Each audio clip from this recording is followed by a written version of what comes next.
So some of you have seen my short on waraji sandals.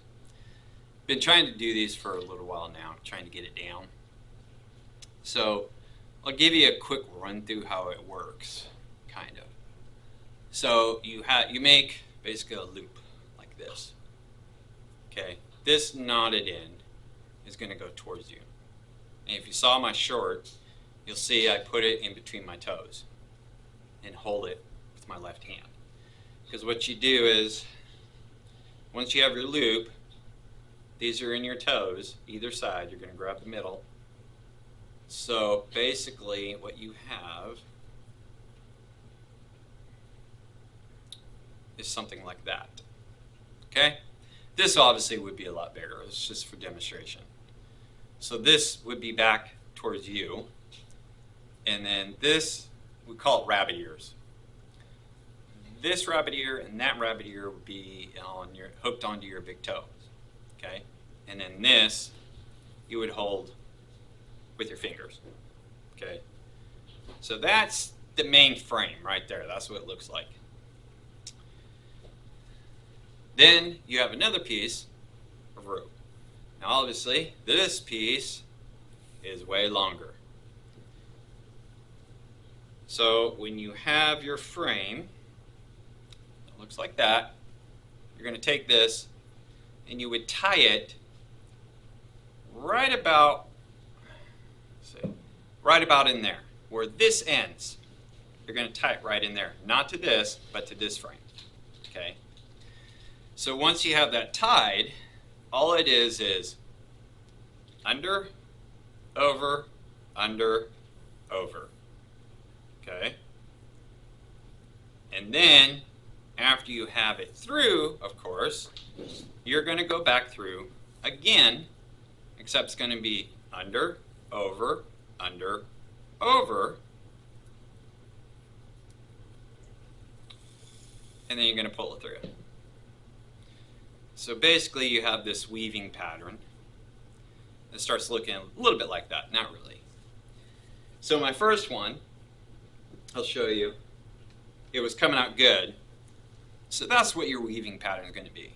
And this long piece right here was the loop. Okay, I kind of messed up on this one because when you weave this section right here through that, and let me see if I can't get that in there. You can see there's a rope piece right in there.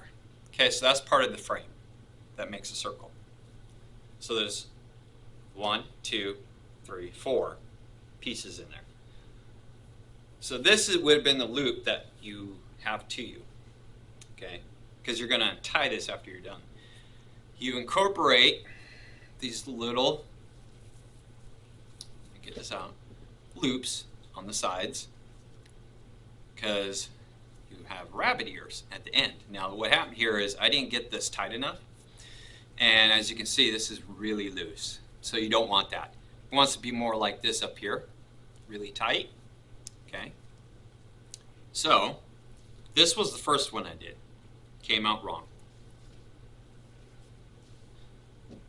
Here's, as some of you saw in the video, the one that came out right. As you can see, it's really tight. Everything is woven really, really, really tight. Okay. Here's the rabbit ears.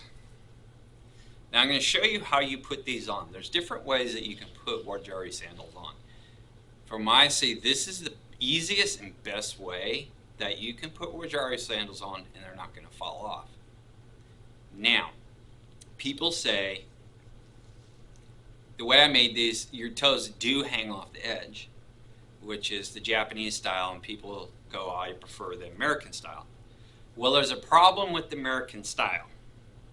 Okay, when they weave it, you don't have this strand, as you see here, in the front, okay, a lot of times. It's back here. Okay, so what happens is, this is why they do it the way they do. If you put these ropes right here, this front, where your toes would be, is going to start flopping all over the place. from wear, okay? And that'll be annoying. If you ever had a shoe that started flopping on the front of you because the sole came loose or whatever, it's really annoying. This is why they do it this way. With it underneath, with it, your toes hanging over, it's set back for that. They're less likely to flop around. Okay, they will wear out, especially on concrete and asphalt.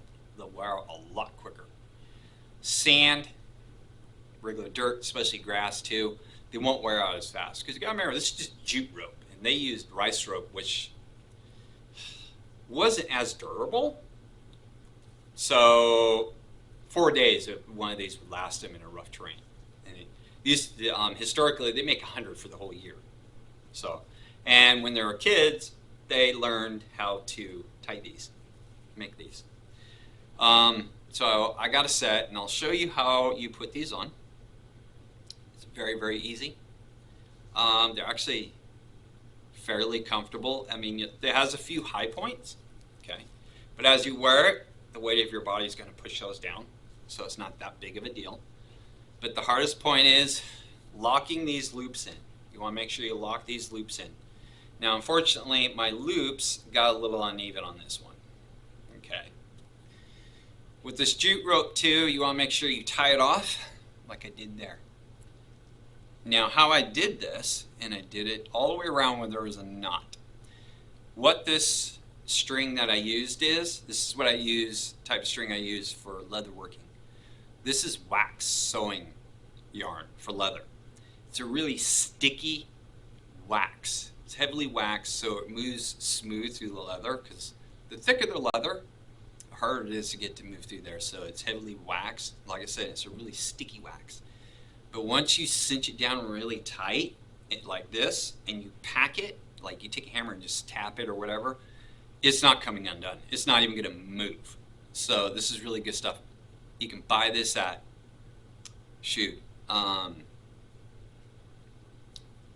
craft stores that have any little supply of leatherworking. You can buy a roll. It's not expensive. I think the one roll I got was like $2.50 for it. So you can get higher quality, but you don't need it for this. Jute rope, I just get it off Amazon. This is a 1/4-inch diameter. And it was, I would say, around $20 for 300 feet. Maybe 25. So it's not expensive to get. And I would, if you're going to do this, I would suggest to get 300 feet. I still have enough I can make another pair. So, and then here's the other one. You can see the loops are more even. Okay, and this doesn't matter how long this is, because you can trim this end down. But you want enough that you can wrap it around your leg and tie it, which I'll show you here how this works. So let me reset my camera, and then I'll show you how you put on the wajaris. Back. So, got our foot, got our wajari. So basically you're just going to lay it down. You're going to put your foot on it, just like so. And I have, now, you want to move your foot up, grab both your strands. Let me see if I can't get this in a better angle for you guys. There we go. So both go in, just like so. These, first loop, I'm going to go right in there. Pull that through. Second loop, same thing. Just going to feed it through. Now here's where it gets different. These back loops, going to pull them forward. You're going to feed these through your second loop. Okay? So now I got those fed through. Now I'm going to take these, I'm going to feed these through those big loops. And then I'm going to cross over like so.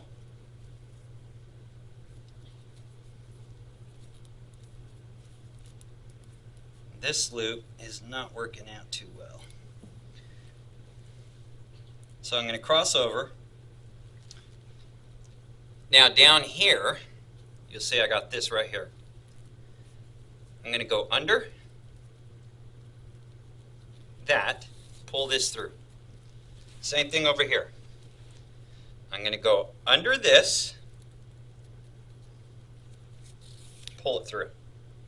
Okay? Now that I have that,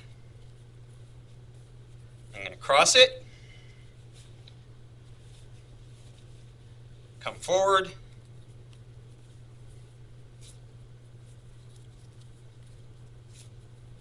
and then just tie it. So this loop, for some reason, has been acting all funny on me. So there's one. Now for the second one, same thing.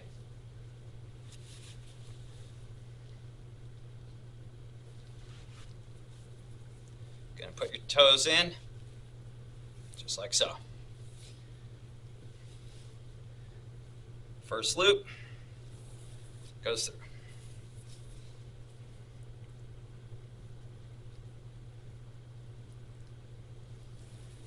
Pull that one through. Grab your bunny ears. Fish them through. Okay, just like so. Then you're going to take these, go through,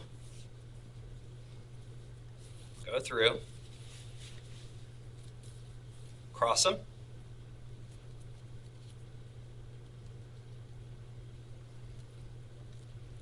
go underneath those back ones, pull them through, because what it's doing is you're cinching everything down now. See, this is the other one. That's the one where the loop was too long.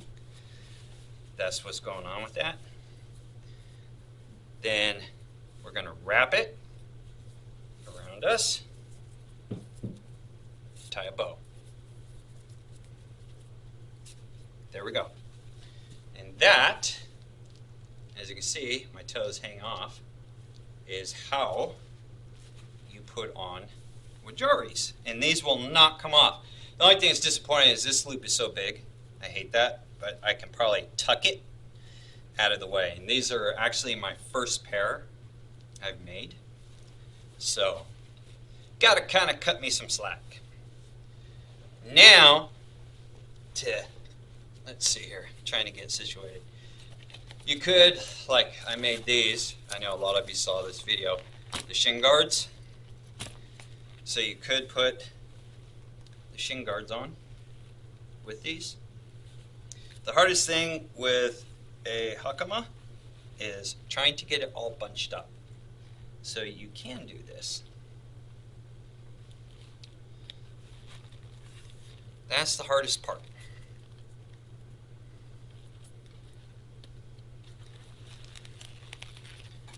And these go in the front, like so. I'm just trying to get this cured because, like I said, trying to do this with a hakama is not the easiest thing in the world to do.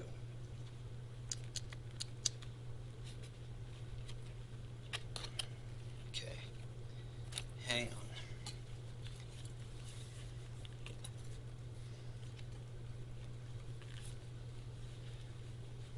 Because you have to bunch it all up. But if you were to get these on, I'm not going to sit here and waste your time, you could do both. So that's pretty much it for wajaris. And yes, they are comfortable. And as you can see, they do cover your whole feet. They don't look like they will, but they will. So let me reposition my camera, and so I can let you know how much you actually need.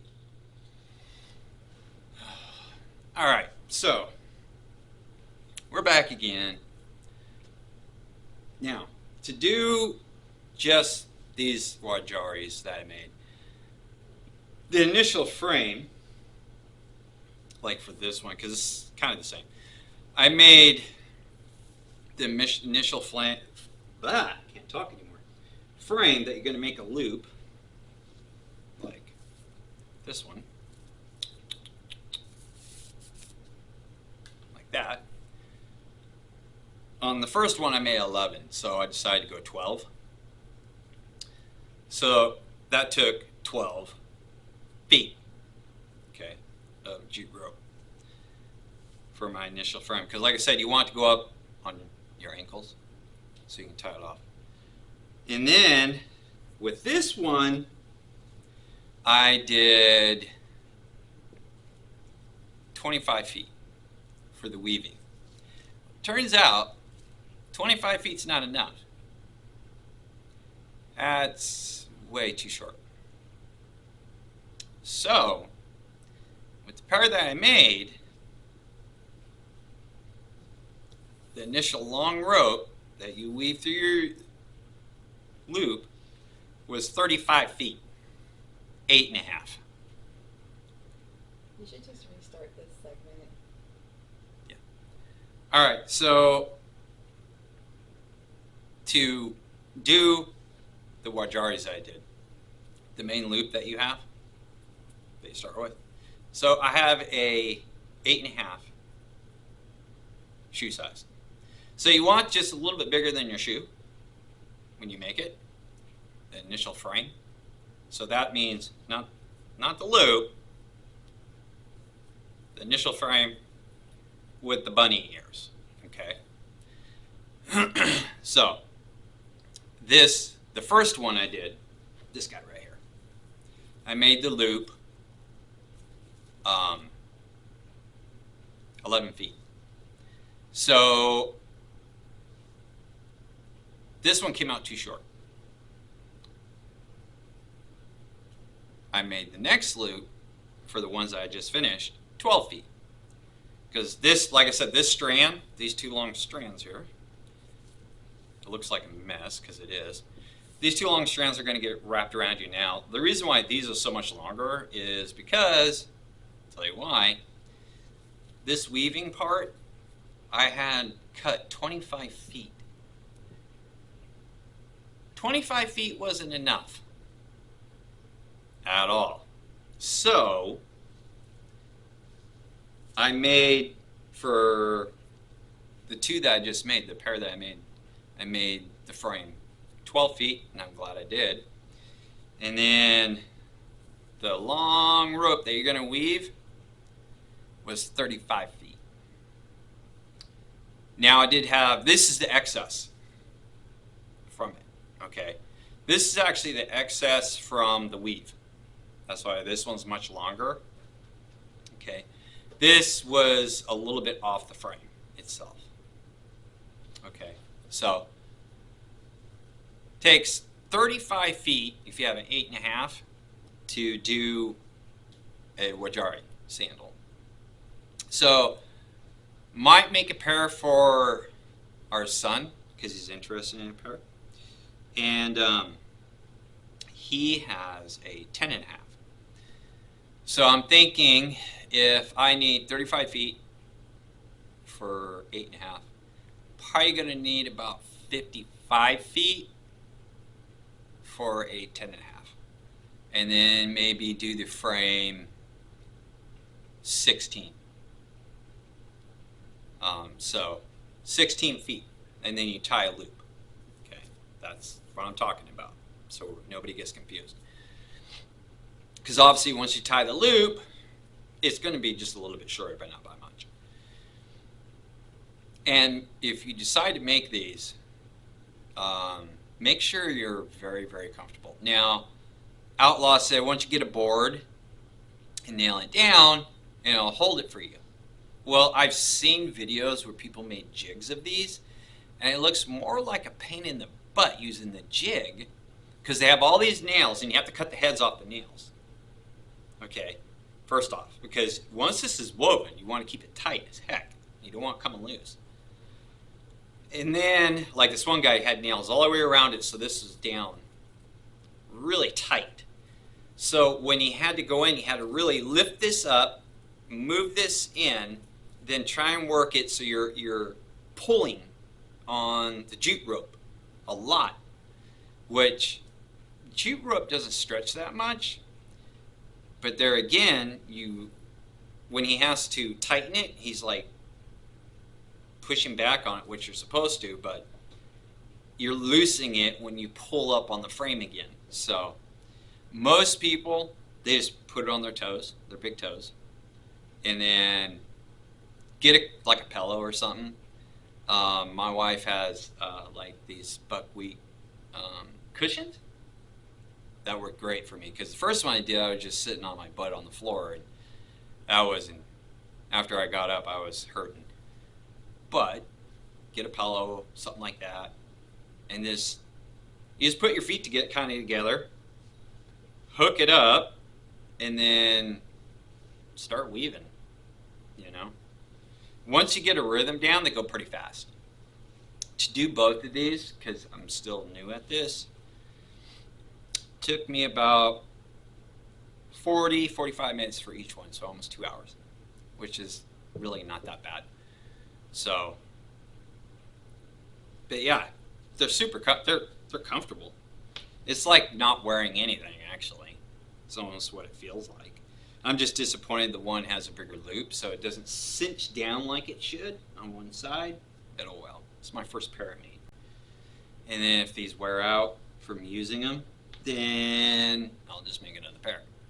So, gotta have a lot of patience. First one, like I said, you probably mess it up. Making the loops is the hardest thing to do. If any of you want me to do a video longer than the shirt I did, showing how it's done, I'll do it for you guys. I didn't film me making these ones because, well, didn't know how they were going to turn out. So now, I'm a little bit more confident that I could really probably do another pair, no problem.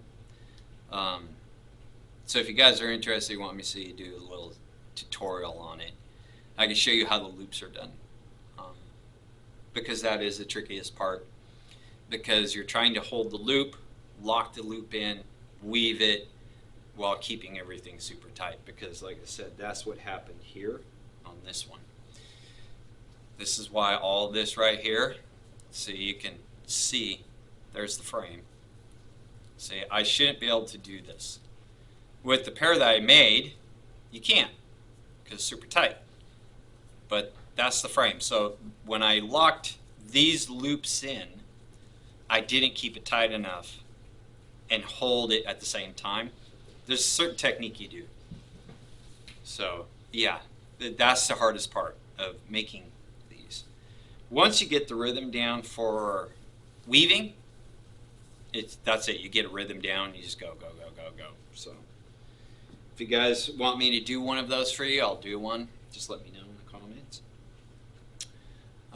I'll try and condense it down or speed up the film, one of the two, so it's not super long. Like I said, it's about 45 minutes for me to make one, so about 2 hours for two. But if I get down good enough and anyone wants a pair and I can figure out the length that I need, maybe I'll make them for people. So like I said, they're super comfortable, but they are definitely not made for concrete, so I wouldn't wear them out there. Grass, sand, dirt. They would say they didn't really wear tabby socks with them, but if you look historically at the wood blocks, some of them were barefoot wearing them, which is fine, you can. And then some did wear tabby socks, but it was like in wintertime, the wood blocks are cut on, you know? So that's just understandable. You're trying to keep your feet warm. So the only thing, they have another sandal, starts with the Z, I can't think of it, sorry, that are done kind of the same way as the waraji sandal. Still to this day, it's woven with grass, setos or something like that, I forget. But oh well. Hope you guys enjoyed this one. It was fun making these. Like I said, they're super comfortable. And if you think that they feel awkward because your toes are hanging off the edge, it doesn't. And the other point is, what are your toes made for? Your toes are made for gripping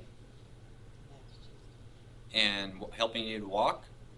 So it doesn't hinder your feet at all. In fact, having your toes split away, your big toe away from your small toes, it's actually, they're finding out in the States that that's the proper way we should have our feet. In Asian, not just Japan or China, Philippines, Thailand, all those people, they try and make some of their shoes where your big toe is actually not crunched up with all your other toes, because that's actually not proper. If you look at people who wear a lot of flip-flops, you notice there's a gap when they're not wearing them from their big toe, from the rest of their toes, and I guess supposedly that's how our feet actually are supposed to be, because your big toe does a lot for you. But having them crushed together is actually bad for them. So we're actually been wearing shoes wrong for a long time. And orthopedics in the United States have been finding this out now, and they're trying to correct that. They're even making people whose feet are really messed up tabby shoes. They have tabby shoes specially made. Nike's even making them now. So to help people with really bad foot problems with their toes. Kind of interesting, a little side note there. So I will catch you guys all later, and see you on the next one.